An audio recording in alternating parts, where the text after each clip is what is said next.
ওগো প্রিয় নবী, আপনার প্রেমে আমি প্রতিনিয়ত নিজেকে হারিয়ে ফেলি। আপনি আমার এমন এক আপন, যাকে কখনো দেখিনি চোখে, তবুও যেন আপনি সবচেয়ে কাছে, সবচেয়ে ভালোবাসার, সবচেয়ে শান্তির। যখন রাত নামে নিঃশব্দে আর আমি একা একা ঘুমাতে যাই, আপনার কথা মনে পড়ে। আপনার মুখের জ্যোতি কল্পনায় জেগে উঠে।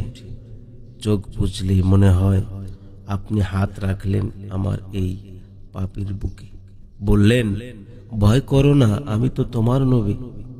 কত পাপ করেছি আমি, কত গুনাহ, কত অবহেলা, তবুও জানি আপনি আমাদের জন্য কেঁদেছেন, আমাদের জন্য দোয়া করেছেন, যাদের আপনি কোনোদিন দেখেননি। এই কেমন প্রেম, এই কেমন আত্মত্যাগ, এই কেমন রহমত, যা উম্মতের চেয়ে নবী কাঁদলেন বেশি। আপনার প্রেম আমার নিঃশ্বাস জুড়ে, আপনার স্মৃতি আমার অন্তরের আলো। আপনার নামে যখন দরুদ পড়ি, মনে হয় সমস্ত আকাশ আমার উপরে ছায়া করে রাখে।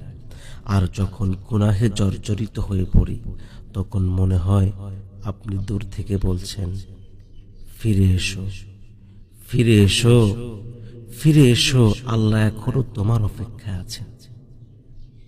হে নূরের প্রিয়তম, আমি আপনাকে ভালোবাসি এমন এক ভালোবাসায় যেটা ভাষায় বলা যায় না, শুধু অশ্রু নিয়ে বোঝানো যায়। আপনার রওজা মুবারকের পাশে একটু জায়গা যদি পেতাম, তবে এই চোখ আর কোনো কিছু চাইতো না।